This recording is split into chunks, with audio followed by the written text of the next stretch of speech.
Hello guys, welcome to my YouTube channel. स्वागत है दोस्तों मेरे चैनल पर। दोस्तों आज मैं बात कर रहा हूँ संविधान दिवस पे। हमारा संविधान एक निर्जीव किताब नहीं है, बल्कि ये क्रियाशील संस्थाओं की ज़रूरतों और उम्मीदों के साथ लगातार विकसित होने वाला एक सजीव दस्तावेज है। आज के 70 साल पहले करीब 3 साल की व्यापक बहस के बाद 26 नवंबर 1949 को संविधान सभा द्वारा भारतीय संविधान को स्वीकार किया गया। अनुच्छेद 394 के मुताबिक संविधान के 15 अनुच्छेद 26 नवंबर को ही प्रभावी हो गए थे, जबकि बाकी प्रावधान 26 जनवरी 1950 को लागू हुए थे। साल 2015 में इस 26 नवंबर को संविधान दिवस के रूप में मनाने का निर्णय लिया गया था। भारतीय संविधान का निर्माण। भारत में औपचारिक रूप से संविधान सभा के विचार को सबसे पहले एम.एन. राय ने सुझाया था। 31 दिसंबर 1929 को जवाहरलाल नेहरू द्वारा लाहौर अधिवेशन में संविधान सभा के बारे में जिक्र किया गया। 4 सप्ताह बाद 26 जनवरी 1930 को पूर्ण स्वराज दिवस के रूप में घोषित कर दिया गया। सबसे पहले साल 1942 में कृष्ण मिशन ने भारत में संविधान सभा के गठन की बात को पूरी तरह से स्वीकार किया था, लेकिन 1946 में कैबिनेट मिशन प्रस्ताव द्वारा इसे व्यवहारिक रूप दिया गया।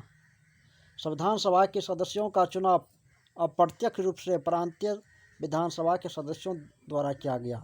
संविधान सभा के कुल सदस्य संख्या 389 तय की गई, लेकिन बंटवारे के बाद इसमें केवल 299 रह गए। संविधान को बनाने में 2 वर्ष 11 महीना 18 दिन लगे थे।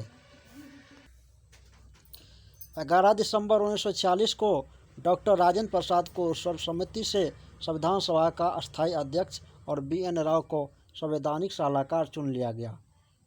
एच.सी. मुखर्जी संविधान सभा के उपाध्यक्ष बने और संविधान सभा की कार्यवाही जवाहरलाल नेहरू द्वारा 13 दिसंबर 1946 को पेश किया गया।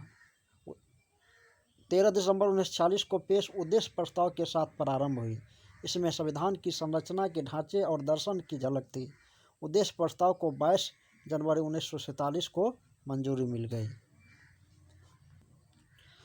अक्टूबर 1947 में संविधान सभा के संवैधानिक सलाहकार बी.एन. राव ने संविधान का प्रथम प्रारूप तैयार किया, जिसमें कुल 243 अनुच्छेद और 13 अनुसूचियां थीं।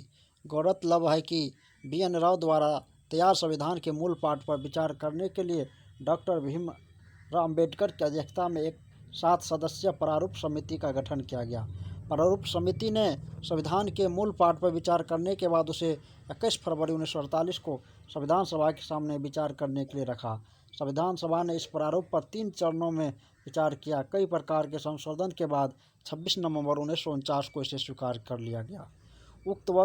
उस वक्त संविधान में कुल 395 अनुच्छेद, 8 अनुसूचियां और 22 भाग थे। मौजूदा वक्त में यानी कि वर्तमान समय में संविधान में 448 अनुच्छेद, 12 अनुसूचियां और 25 भाग हैं। सभा की अंतिम बैठक 24 जनवरी 1950 को तय हुई। इसी दिन से विधानसभा के सदस्यों ने से संविधान पर अंतिम रूप से दस्तखत किया और डॉक्टर राजेंद्र प्रसाद को भारत का प्रथम राष्ट्रपति चुना गया।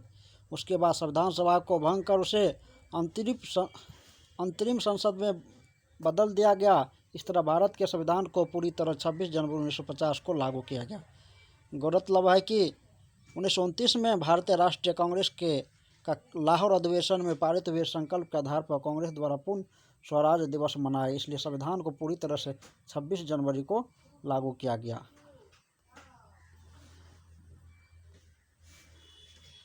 भारतीय संविधान की कुछ खासियत देख लेते हैं। भारत जैसे लोकतांत्रिक देश में संविधान की अपनी एक खास अहमियत है।